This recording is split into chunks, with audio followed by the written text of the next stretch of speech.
A paz do Senhor, meu jovem, a paz do Senhor, minha jovem, tudo bom? Tudo legal? Este é um tema meio polêmico, porque é um tema íntimo, pessoal, que as pessoas têm medo de abordar. Porém, nós precisamos abordar todos os tipos de tema, porque é a informação que nos faz crescer, é a informação que nos faz evoluir e até nos impede de fazer coisas erradas, né? Como a própria palavra de Deus diz, que é por falta de conhecimento que o povo dele perece.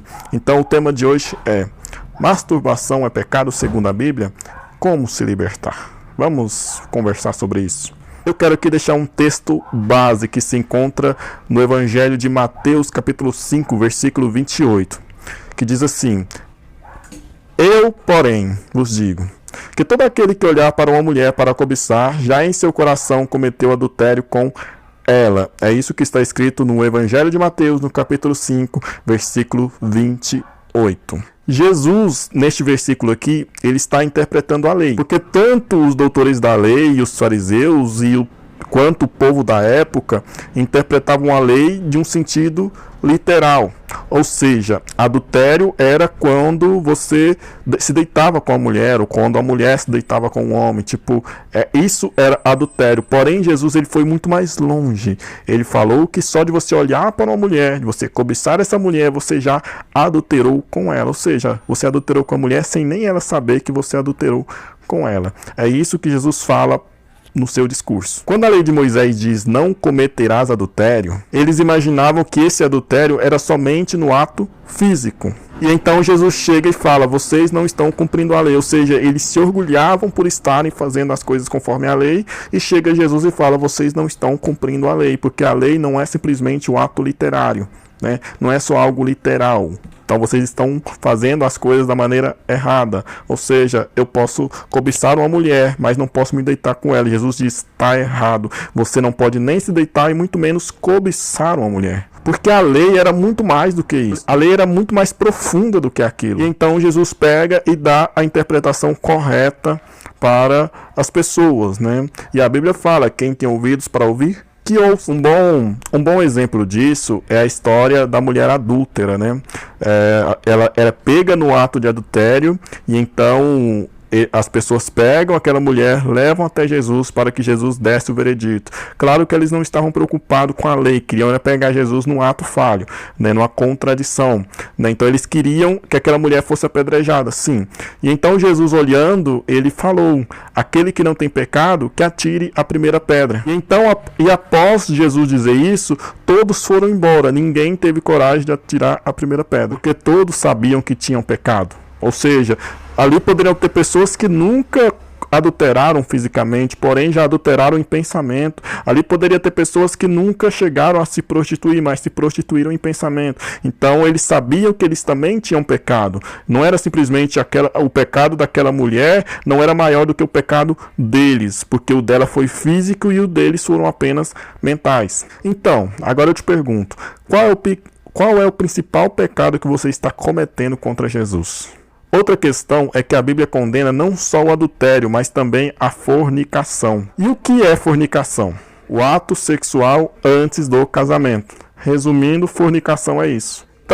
Então, se existe adultério somente no pensamento e no coração, também existe fornicação somente no pensamento e no coração. Por isso que a masturbação é constituída como pecado, porque ninguém nunca começa a praticar isso sem pensar em nada, sem olhar para uma mulher ou sem imaginar algo para poder estimular. Pode ter pessoas que pensam: eu consigo me masturbar, eu consigo fazer isso sem pensar em nada, sem ver vídeo, sem ver fotos, sem imaginar a situação em si e tal. Eu consigo fazer isso. Porém, eu tenho um versículo que eu acho pouco provável que isso aconteça, mas tem um versículo aqui que fala muito, que vai responder muito essa questão aí. Porque vai falar: se eu não pensar em nada, então eu posso fazer, né? Então vamos ler aqui o que está escrito em João, no capítulo 8, versículo 34. Respondeu-lhe Jesus: em verdade vos digo que todo aquele que comete pecado é escravo do pecado. Então, todo aquele que comete pecado é escravo do pecado. Então, eu imagino que seria difícil uma pessoa fazer sem pensar no ato sexual. Mas, enfim, mas às vezes a pessoa ela chega a tal ponto do pecado que aquilo já se torna um senhor na vida dela, ou seja, ela já ganhou um mecanismo automático, ela já faz automaticamente. Sabe quando você aprende a fazer uma coisa e no começo você precisa seguir daquela forma? É como dirigir um carro, por exemplo. Quando você vai começar a dirigir um carro, você começa devagar, né? Você vai olhando para onde você tem que apertar, vai olhando para os lugares que você tem que pegar no carro, só que com o tempo você nem olha mais, você já faz tudo automático sem precisar olhar para aquilo que você vai colocar a mão. Então a masturbação pode ser basicamente a mesma coisa, sabe? Você pode até conseguir fazer hoje sem pensar, sem ver vídeos, sem ver fotos, mas quando você começou, você precisou ver. Então, só que você evoluiu tanto no seu pecado que hoje você já faz automaticamente, sem nem pensar. Você já acorda fazendo, sem nem sequer se dar conta ou raciocinar para aquilo que você está fazendo. Ou seja, aquele que comete pecado é escravo do pecado. Você já está tão acostumado àquele pecado que você já está servindo ele. E sabe qual é o nosso problema, né? Porque todos nós temos essa dificuldade, esse problema. Todos nós temos esse problema. E sabe qual é o nosso problema? É que muitas vezes nós nos acostumamos tanto com o nosso pecado que nós servimos a ele sem perceber, sem nos dar conta do que estamos fazendo. Ou seja, nós nos tornamos escravos dele. Então, Jesus ele veio para nos tornar livres e não escravos. E Jesus ele veio, nos libertou e nós com essas práticas estamos voltando para a nossa escravidão e servindo as nossas paixões, aos nossos desejos. E às vezes nós estamos tão maquinados com esse vício que nós servimos ele sem nos dar conta. Que ele já se tornou um vício na nossa vida. E vício também é pecado. Em 1 Coríntios, capítulo 6, versículo 12, diz o seguinte: todas as coisas me são lícitas, mas nem tudo me convém. Todas as coisas me são lícitas, mas eu não me deixarei dominar por nenhuma delas. Ou seja, tudo me é lícito. Eu tenho a liberdade de fazer o que eu quiser, mas nós temos que tomar cuidado para não nos tornarmos escravos dessa liberdade, né? Porque muitas vezes é a liberdade que nos escraviza. Como o povo de Israel, eles eram livres, porém eles não sabiam lidar com a liberdade. Tanto é que eles queriam virar escravos de novo, colocando ídolos no meio do deserto para que eles pudessem adorar. Eles não sabiam como era a liberdade e como lidar com aquela liberdade. Então a liberdade muitas vezes é prisão. Então 1 Coríntios capítulo 6, versículo 12 diz: todas as coisas me são lícitas, mas nem tudo me convém. Ou seja, todas as coisas eu posso, mas nem tudo eu tenho que fazer, nem tudo eu devo fazer. Eu não devo me entregar aos desejos da minha carne. Eu não devo me entregar aos desejos pecaminosos. Eu tenho que resistir ao diabo para que ele possa fugir de mim. Todas as coisas me são lícitas, mas eu não me deixarei dominar por nenhuma delas. Ou seja, elas são lícitas, porém eu é que domino o meu corpo, eu é que domino as minhas vontades, eu é que me controlo diante das situações de tentação. Agora, para quem está passando por isso, né, que para quem tem essas práticas, quer se libertar, ou para quem já é viciado em masturbação e quer se libertar, como fazer isso? Como se libertar de uma coisa tão comum e tão natural na vida do ser humano?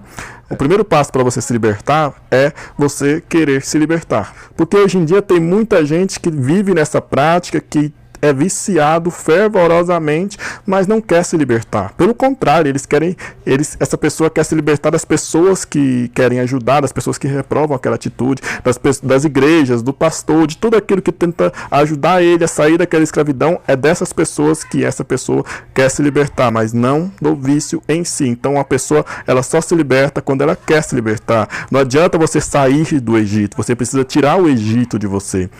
Então não adianta você sair do mundo, você precisa também tirar o mundo de dentro de você. Porque eu queria aqui destacar que existe a prática e o vício, né? Só para podermos entender melhor sobre esse lance da libertação. Existe a prática e o vício. E qual é a diferença da prática pro vício? A prática é aquela pessoa que se masturba casualmente, tipo, não tem programação, vai ali de vez em quando e tal, e vai lá e comete o ato.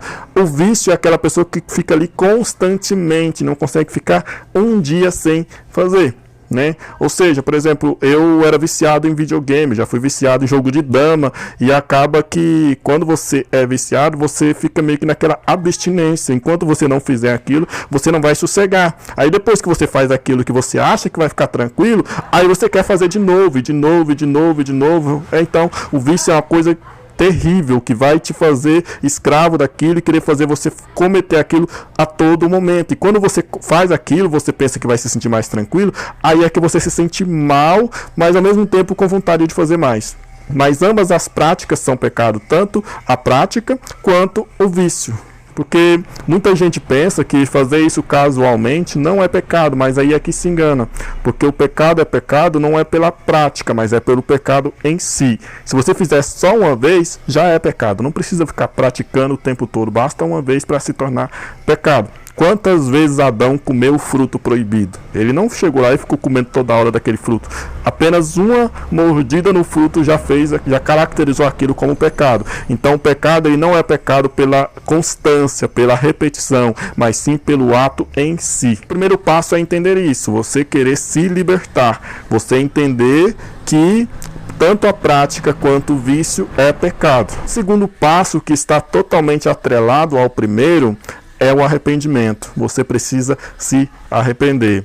E o arrependimento, ele é doloroso, porém é como uma injeção que dói na hora, mas depois vai curar. Né? O arrependimento ele vai te levar a uma tristeza muito grande, mas ao mesmo tempo vai te caminhar para a cura. Né? Então você precisa se arrepender. Né? E eu preguei uma vez sobre Judas, né, Iscariotes, e na pregação eu falava assim que tanto Judas quanto Pedro pecaram contra Jesus, né? Um negou e o outro vendeu. Né? Então, os dois pecaram contra Jesus. Existia um pecado maior entre os dois? Não. Porém, o que distinguiu Pedro de Judas? É que Pedro se arrependeu e Judas sentiu remorso. Então, Deus ele não se agrada de remorso, ele não se comove com remorso, mas ele se comove com um arrependimento sincero. Então, foi o que aconteceu com Pedro. Pedro negou Jesus 3 vezes, porém, depois ele demonstrou um arrependimento sincero. Veio uma tristeza muito grande no coração de Pedro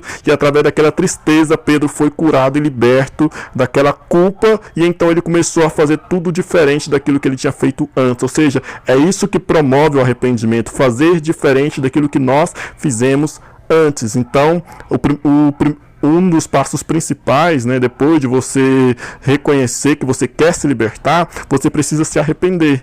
Depois que você se arrepender, você começa a sentir aquela tristeza, aquela culpa, que automaticamente vai gerando em você a cura.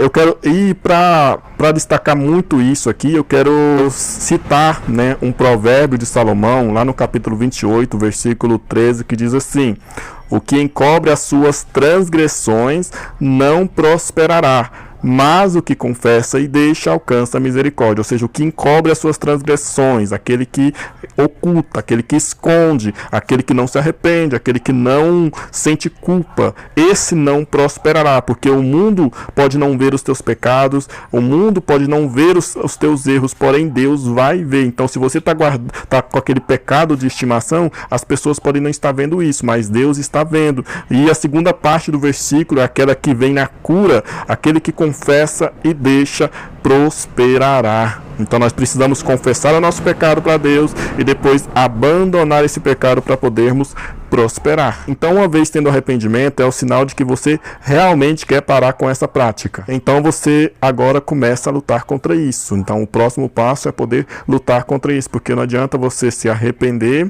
não adianta você confessar, não adianta você sentir culpa se você no dia seguinte voltar a fazer. Então você começa a lutar, porque a luta contra a carne ela é constante, ela é dia após dia. Não existe um momento assim que você, eu já lutei, então eu já venci. Não, você venceu por hoje, porém amanhã essa mesma batalha vai estar te esperando. Então a luta ela é constante, então você precisa lutar contra isso. E como você pode lutar contra isso? Com jejum, com oração, leitura da Bíblia, dedicar o seu tempo e a sua mente com coisas produtivas que vão te fazer crescer e prosperar, e não aquilo que vai te fazer pensar naquilo novamente ou deixar o seu tempo muito vazio para você começar a pensar um pouco de besteira. Então nós precisamos manter a nossa santidade, e santidade ela é constante, dia após dia, e você só vai conseguir através do jejum e da oração.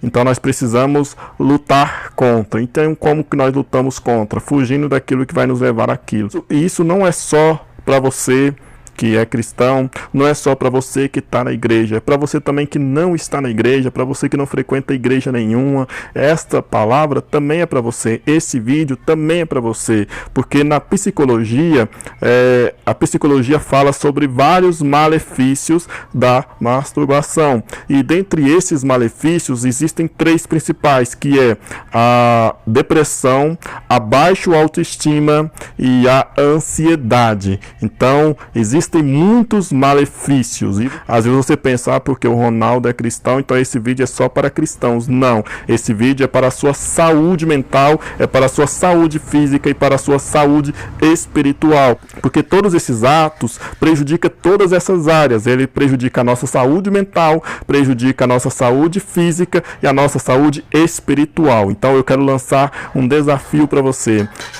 você que tem muito essa prática, ou você que já é viciado nessa prática, fique sem praticar por 3 dias, para você ver o quanto a sua vida vai mudar. 3 dias. Aí falar, mas 3 dias é muito pouco, mas para quem é viciado, 3 dias é muita coisa. Então quando passarem esses 3 dias, você vai olhar e vai ver o quanto você melhorou, até a tua energia física melhorou. Então é isso que eu tenho para dizer. Vamos ficando por aqui, e se você assistiu esse vídeo até o final, curta, comente, compartilhe, né? Mande para o máximo de pessoas que você puder, né? Quero aí atingir os meus 3K, né? E que Deus abençoe as nossas vidas, e que nós possamos todos os dias resistir à tentação, né? E orar, né? Aquela oração do Pai Nosso que Jesus nos ensina lá em Mateus, no capítulo 6, a partir do versículo 9. Não nos deixe cair em tentação, mas livra-nos do mal. Ou seja, o que falta na nossa vida muitas vezes é essa oração e um pouco mais de atitude e posição. Vamos ficando por aqui, fique com Deus e até mais ver. Fui!